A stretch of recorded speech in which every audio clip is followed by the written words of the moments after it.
Je vais juste mettre ça à cuire.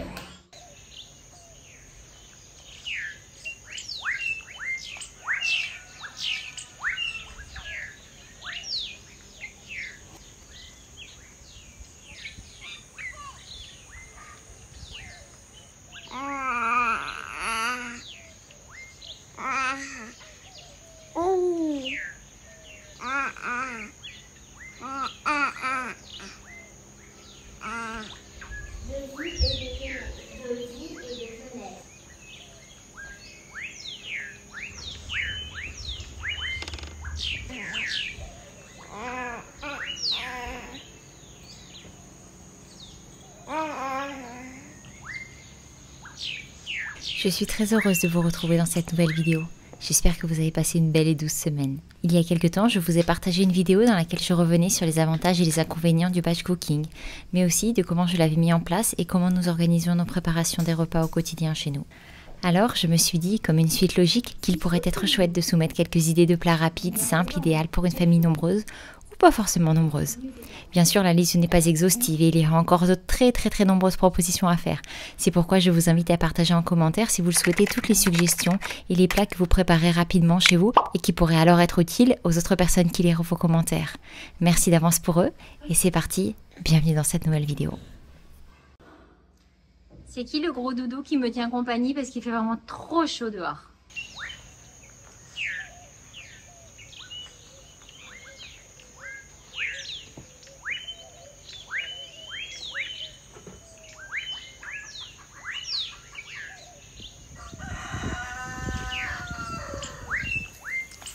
Petit ramassage de feuilles d'oranger amer pour des tisanes.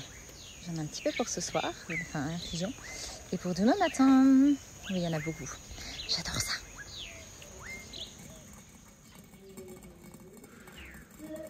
La plupart des plats sont réalisables en batch cooking tout autant qu'en préparation minute. Alors n'hésitez pas à les adapter à votre propre façon de faire.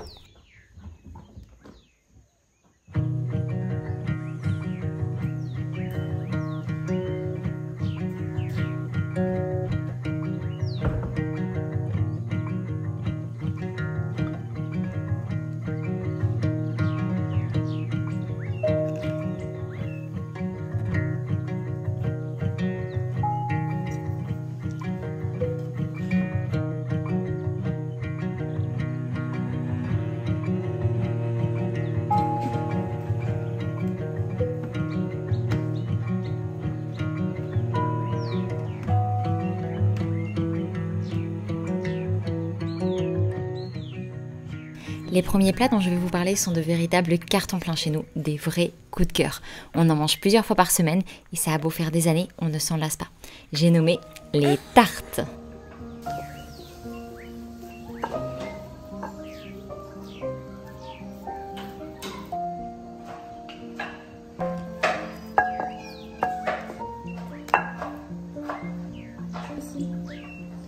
Les tartes ici, on en mange à toutes les sauces, enfin plutôt à toutes les garnitures. Mais la première est définitivement la plus classique d'entre elles, j'ai nommé la quiche Lorraine.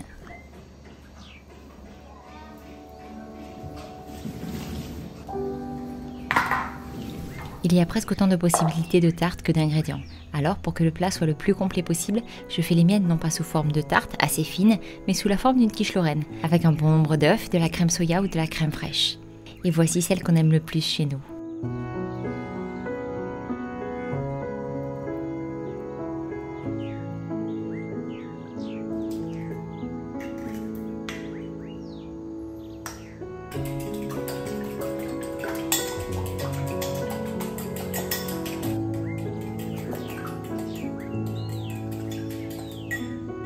Tarte à la tomate mozzarella, tarte à la carotte, aux chèvres et au miel avec quelques cerneaux de noix, tarte à la courgette et aux herbes de Provence, tarte à l'oignon, tarte aux poireaux, tarte aux épinards et à l'emmental ou au saumon si vous êtes friand de poisson.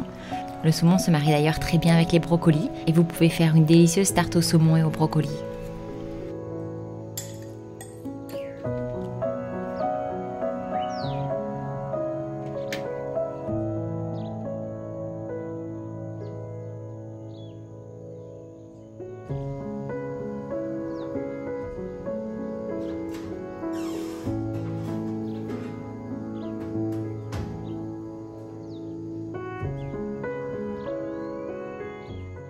Les salades ont l'avantage d'apporter de la fraîcheur pendant le repas, et avec les températures qui s'en viennent, c'est une très bonne option. Et comme les tartes, les possibilités sont infinies. Alors voici quelques-unes de nos salades préférées, qui je l'espère pourront vous donner un grand nombre d'idées. Les salades de crudités nous permettent de pouvoir mettre tout ce que l'on a à disposition à l'intérieur. De la salade, des tomates, des carottes râpées, des morceaux d'emmental, du maïs, des pois chiches, un peu de poivron émincé, et si vous la remplissez bien, elle est suffisamment consistante pour faire un bon repas de midi. Mais que serait le chapitre salade sans les fameuses salades composées ? Salade composée de riz ou encore une grosse salade de pâtes. Les salades de pâtes, c'est vraiment le repas que je fais très rapidement et lorsque l'on a beaucoup de monde. En général, je prépare un énorme saladier et sincèrement, ça remplit tout le monde et il est très rare qu'il en reste.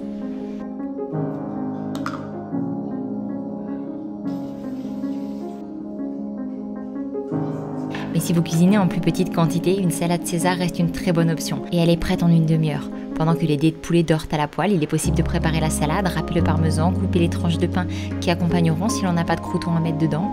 Et puis elle peut parfaitement être adaptée en fonction des goûts et de ce que l'on a dans le frigo.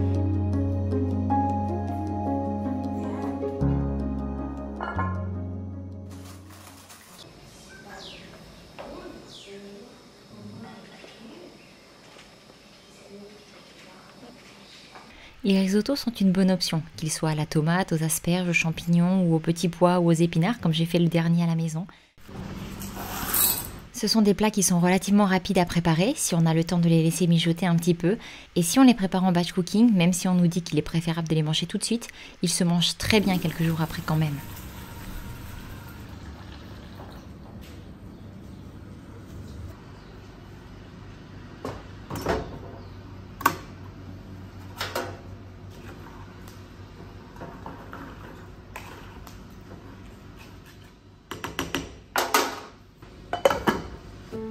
Le taboulé est une option facile, elle est vraiment rapide et pendant que la semoule gonfle en quelques minutes, il nous suffit de couper des dés de tomates, le concombre, les poivrons, les carottes, enfin tout ce que l'on a envie d'y mettre dedans. Et on ajoute un petit peu de menthe et ça y est, le tour est joué, on peut passer à table.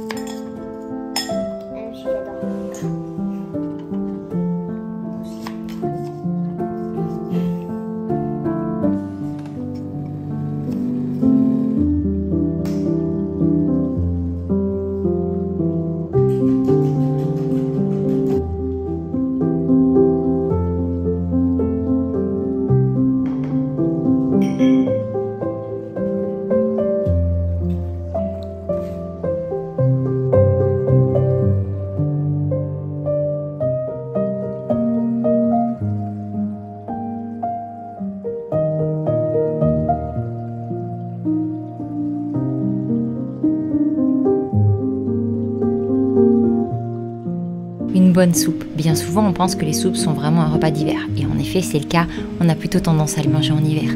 Mais les soupes peuvent aussi se manger froides. Et personnellement, à la maison, on en mange presque tous les soirs depuis plusieurs années. Été comme hiver, et pourtant, Dieu sait que sous nos latitudes tropicales, cela peut paraître surprenant. Mais une bonne soupe avant d'aller se coucher permet de digérer rapidement et de se recoucher repu quand même. Et puis, il y a tant de possibilités de soupe.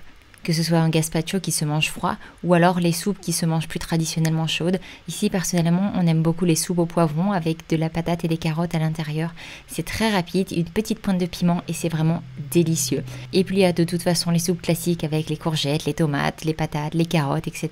Que sais-je, vous avez sans doute beaucoup plus de recettes que moi. Ou alors, ils sont seulement partis. Que serait une liste de repas rapides s'il n'y avait pas au moins un plat avec des pâtes ? Mais plutôt que de parler des pâtes à la tomate bien classiques, j'avais envie de vous parler d'un petit plat de pâtes assez sympathique. Les pâtes au garam masala et à la coco. Une conserve de 400 ml de lait de coco, 3 tomates, un oignon, une cuillère à soupe de garam masala et 2 brins de coriandre. On coupe les tomates et l'oignon en gros dés, on ajoute les pâtes cuites et tous les ingrédients de la recette. 300 ml d'eau et une grosse pincée de sel. Une fois à ébullition, on laisse cuire 10 minutes en remuant de temps à autre. Et si l'on est un peu aventureux, on peut même ajouter un peu de jus de citron dedans. Et en moins de 30 minutes, le repas est prêt.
Omelette, œufs à la coque et compagnie.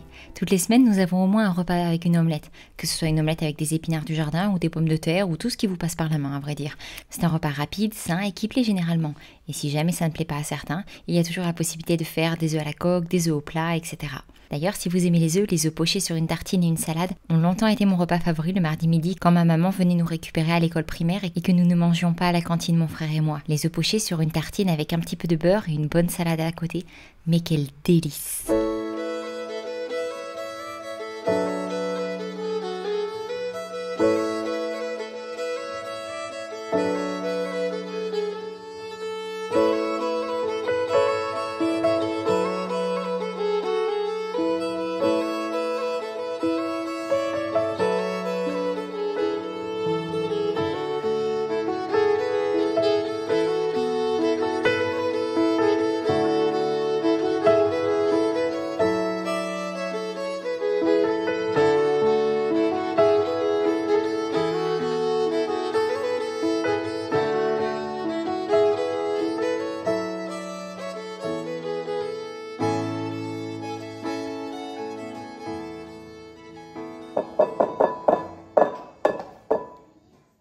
Les cakes salés, là encore c'est une super option avec une salade verte et des cakes on peut en faire de mille et une manières. Courgettes chèvre, tomates emmental, champignons, carottes, on peut y mettre du jambon si on veut. Et pour la recette, ici, rien de plus simple. On fait un simple gâteau au yaourt et on enlève le sucre. En 5 minutes, le tour est joué, il n'y a plus qu'à l'enfourner.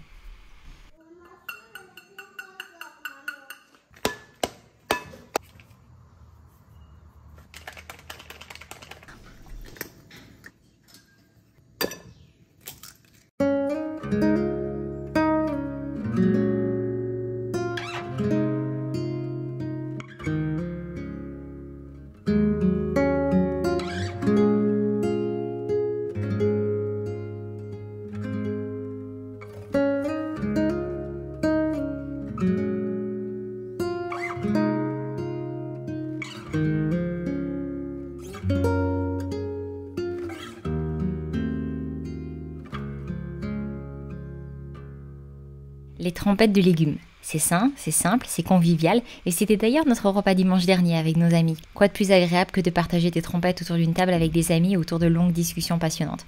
Mais ça s'applique tout aussi bien à la famille et en général ici ça a toujours plutôt bien plu. Faritas, burritos et wraps en tout genre. C'est idéal pour pouvoir allier les légumes, les céréales, le fromage et de la viande si on le souhaite. C'est rapide et ça a aussi l'avantage de nous permettre de mettre dedans tout ce qu'on a sous la main.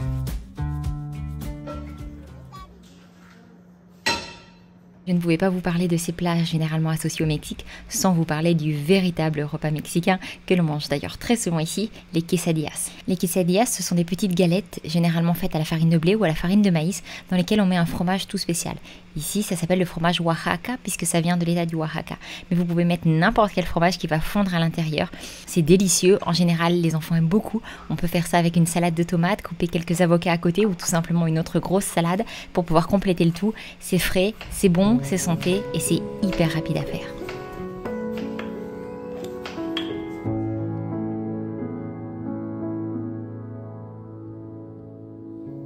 Vous me demandez régulièrement à quoi sont mes tartes salées.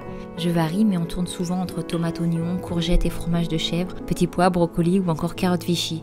Très honnêtement, j'y vais vraiment avec ce qu'il me reste dans le frigo. Petit plat mijoté et à la fois très rapide à faire, des aiguillettes de poulet sauce aux champignons. Elles peuvent se servir avec du riz, avec des pâtes qui là encore cuisent assez rapidement et ça fait un repas complet qui plaît en général assez bien si on aime le poulet. Et pour ceux qui n'en mangent pas, et ça reste dans un tout autre domaine, mais c'est quand même très bon, le dalle de lentilles est une très bonne option. C'est un repas complet et c'est vraiment délicieux. C'est assez rapide à faire, on n'est pas obligé de partir sur la version très élaborée, mais à partir du moment où on a un petit peu de temps pour laisser mijoter, c'est délicieux. Pour cette 25e suggestion de recette, je voulais vous parler d'un plat que l'on adore ici. D'ailleurs, vous l'avez sans doute vu passer régulièrement en vidéo si vous nous suivez depuis un petit moment. J'ai nommé les carottes Vichy. Accompagnées de riz, de quinoa ou de farfalle, c'est vraiment un immanquable ici. D'ailleurs, il ne se passe pas une semaine sans que nous en mangions à au moins un repas. L'avantage des carottes Vichy, comme un certain nombre de plats que j'ai pu vous nommer juste avant et parmi ceux dont je vais vous parler juste après, a l'avantage de bien se conserver si on le fait en batch cooking et d'être tout aussi délicieux si on les mange juste après les avoir cuisinés. Certains plats sont parfois connus comme des plats de relativement longue préparation et je suis la première à ne pas apprécier passer des journées en cuisine. Je lui préfère largement la pâtisserie. Alors personnellement, je n'hésite pas à faire des versions simplifiées, mais laissez-moi vous donner quelques exemples. Le couscous, rien ne vaut un bon vrai couscous, ça c'est certain. Mais ça n'est pas non plus un délit de faire un couscous rapide, en tout cas pas chez nous.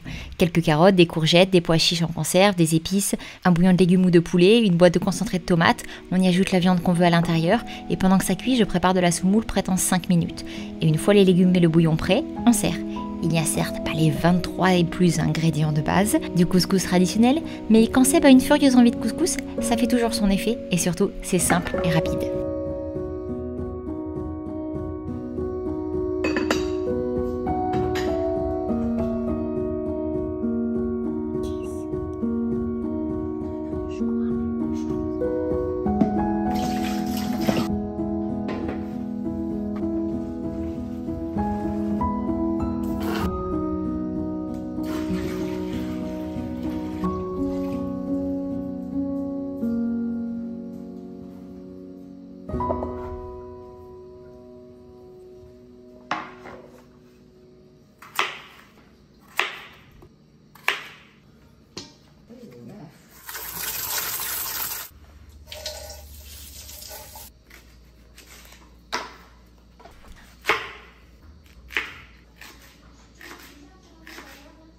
Cela peut d'ailleurs s'appliquer de la même manière au plat suivant, et en tout cas, c'est comme ça que je fais ici. Le gratin dauphinois, des gratins de légumes sous absolument toutes ses formes, le gratin de chou-fleur, etc., etc. C'est d'ailleurs aussi une méthode de simplification extrême que j'applique aussi pour les lasagnes.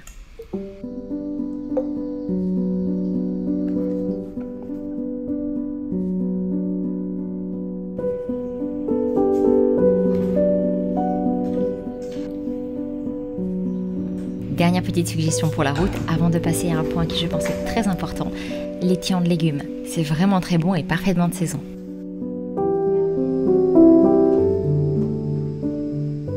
Mes 3 dernières suggestions sont idéales pour recycler les restes. Alors, comment accommoder les restes ?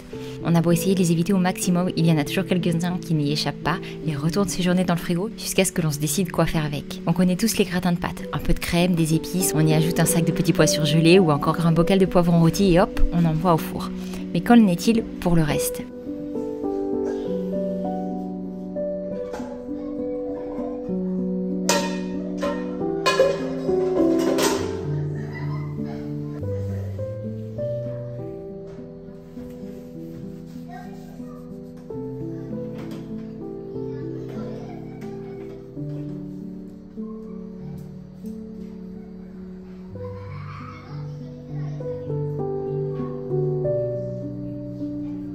Les galettes. Depuis que je suis toute petite, et ma maman elle-même quand elle était toute petite, ainsi que ma grand-mère elle-même à son époque, faisait la même chose. On mettait les restes de soupe dans un petit peu de farine, on cassait un œuf ou 2, dépendamment de la quantité, et hop, on en fait des galettes qu'on fait dorer à la poêle. Tout le monde aime ça, ça a l'avantage d'être rapide, sain, économique, et surtout, on peut en faire de toutes les sortes. Et là, je vous parle des soupes, mais on peut aussi le faire avec tout un tas de restes. Par exemple, du riz, des lentilles, ou alors avec des petits pois, des carottes râpées restées dans le frigo. Les possibilités sont infinies, aussi infinies que ce qu'on a dans le frigo.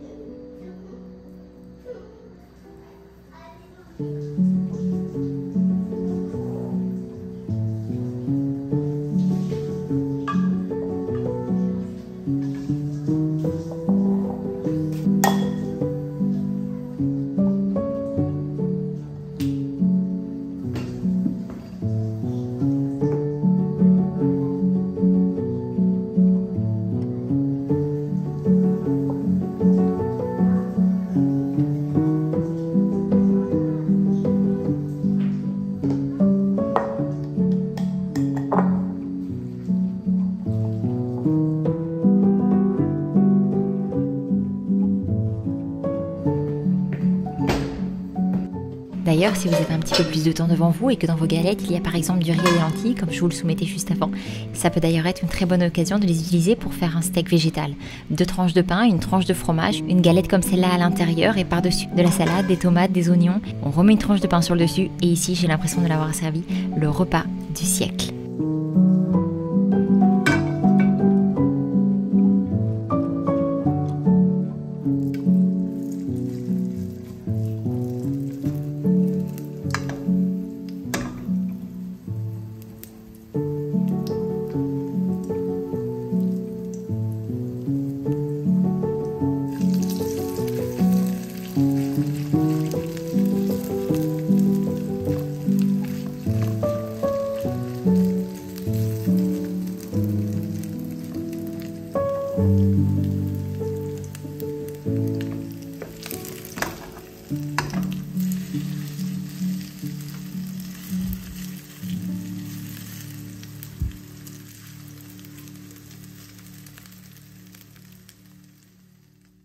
Je vous parlais un peu plus tôt des repas simplifiés, et bien les restes de pommes de terre n'y échappent pas non plus. Ils finissent systématiquement en tartiflette minute.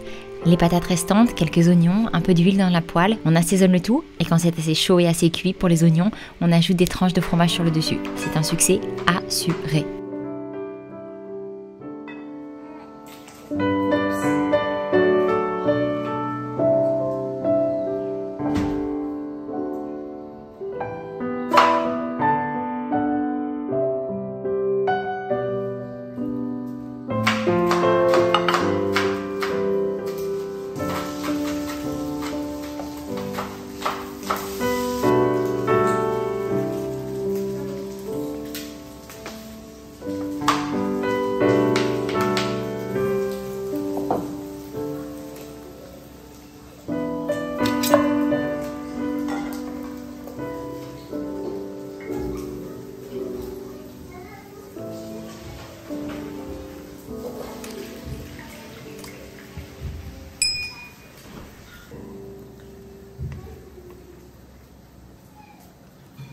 Ça, c'est une vraie tomate du jardin.